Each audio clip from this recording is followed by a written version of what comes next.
Hi எல்லாரும் எப்படி இருக்கீங்க? இன்னைக்கு நம்ம வந்து மதுரை ஸ்டைல் வந்து இட்லி பொடி எப்படி பண்றதுன்னு பார்க்க போறோம். ரொம்ப ஹெல்தியானது இது. வந்து இட்லி, தோசை, ஈவன் நம்ம வந்து ஒயிட் ரைஸ், நல்ல சூடான ஒயிட் ரைஸ்ல வந்து நல்லெண்ணெய் போட்டு கூட சாப்பிடலாம். ரொம்ப டேஸ்டியா இருக்கும். இப்போ தேவையானதெல்லாம் நான் எடுத்து வச்சிருக்கேன்.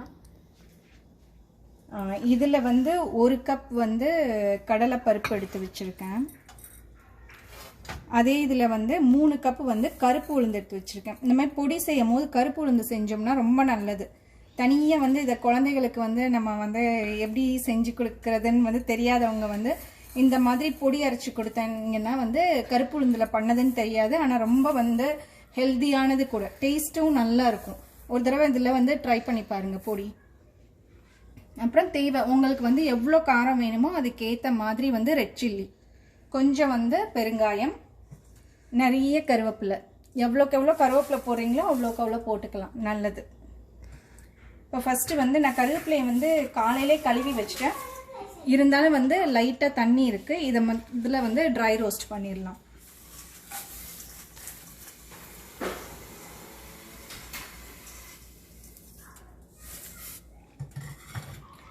அந்த தண்ணி எதுவுமே இருக்காத வரைக்கும் நம்ம வந்து வதக்கிடணும். ஏன்னா வந்து நம்ம வந்து இதை வந்து ஒரு 2 months ஆச்சு நம்ம ஸ்டோர் பண்ணி வைப்போம்.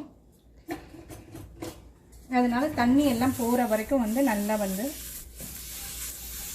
வதக்கிடலாம். இந்த மாதிரி கருவேப்பிலையை ரோஸ்ட் பண்ணும் போது வந்து ஒரு நல்ல ஸ்மெல் வரும், செம்மையாக இருக்கும்.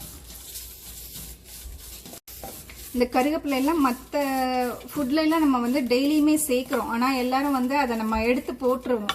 இந்த மாதிரி நம்ம வந்து ரோஸ்ட் பண்ணி இந்த பொடியோடு சேர்த்து அரைச்சிடுற போது வந்து இதை நம்ம வந்து பசங்களும் வந்து சாப்பிடுவாங்க. ரொம்ப நல்லது கருவேப்பிலை வந்து அடிக்கடி நம்ம வந்து சேர்த்துக்கிறது.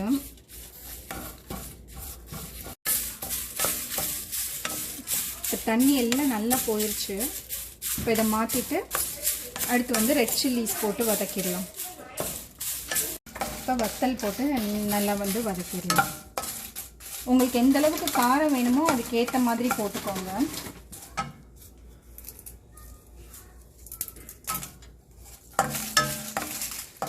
எந்த வத்தல் வேணாலும் போட்டுக்கலாம். இப்போ வத்தல் நல்லா வதங்கிருச்சு. இதிலே வந்து கடலை பருப்பு போட்டுக்கலாம். இப்போ கடலைப்பருப்பும் லைட்டாக வந்து ரோஸ்ட் ஆகிருக்கு. இதோடய வந்து கருப்பு உளுந்து சேர்த்துடணும். கொஞ்சம் மீடியம் ஃப்ளேம்லேயே வச்சு நல்லா வந்து ரோஸ்ட் பண்ணிக்கோங்க. லாஸ்ட்டாக அரைக்கிறதுக்கு முன்னாடி வந்து பெருங்காயம் போட்டு அரைச்சிக்கலாம், பெருங்காயம், உப்பு. இப்போ அதை லைட்டாக வந்து மீடியம் ஹீட்லேயே வச்சு ரோஸ்ட் பண்ணிக்கலாம். சாரி, நெடி ஏறுது.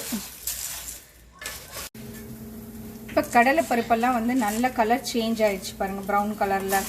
ரொம்பையும் கருக விட்டுறக்கூடாது. இப்போ கருப்பு உளுந்து போட்டிருக்கனால நம்மளுக்கு அந்த அளவுக்கு தெரியாது ரோஸ்ட் ஆகிடுச்சா என்னென்னு. ஆனால் கடலை பருப்பெல்லாம் வந்து கொஞ்சம் கலர் சேஞ்ச் ஆனோடனே வந்து ஆஃப் பண்ணிக்கோங்க. அதே போல் கருப்பு உளுந்துமே ஃபஸ்ட்டு நல்ல கருப்பாக இருக்கும். நம்ம ரோஸ்ட் பண்ணதுக்கப்புறமேட்டுக்கு ஒரு ப்ரௌன் கலரில் வந்துடும். இப்போ இந்த சூட்லேயே வந்து இப்போ நான் ஆஃப் பண்ணிட்டேன் ஸ்டவ்வை. சூட்லேயே பெருங்காயம் மட்டும் போட்டு வச்சுக்கலாம்.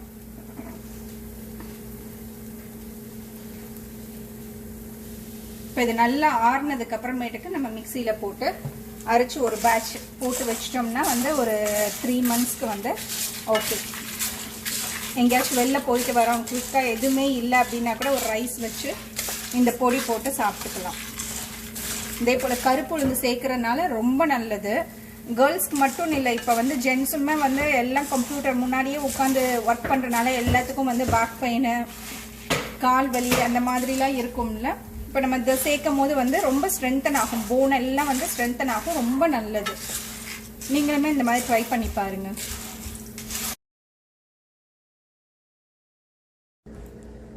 இப்போ நல்லா ஆறிடுச்சு. இப்போ இதை நல்லா வந்து அரைச்சிக்கலாம்.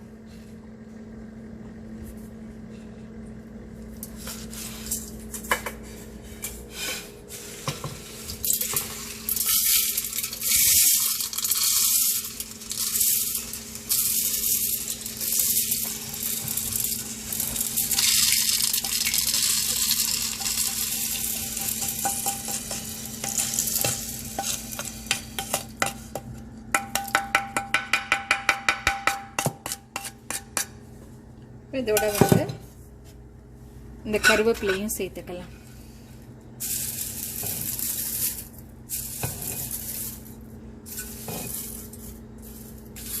பெருங்காயம் ஏற்கனவே போட்டோம். இதோட வந்து தேவையான அளவுக்கு வந்து உப்பும் சேர்த்து அரைச்சி எடுத்துக்கலாம்.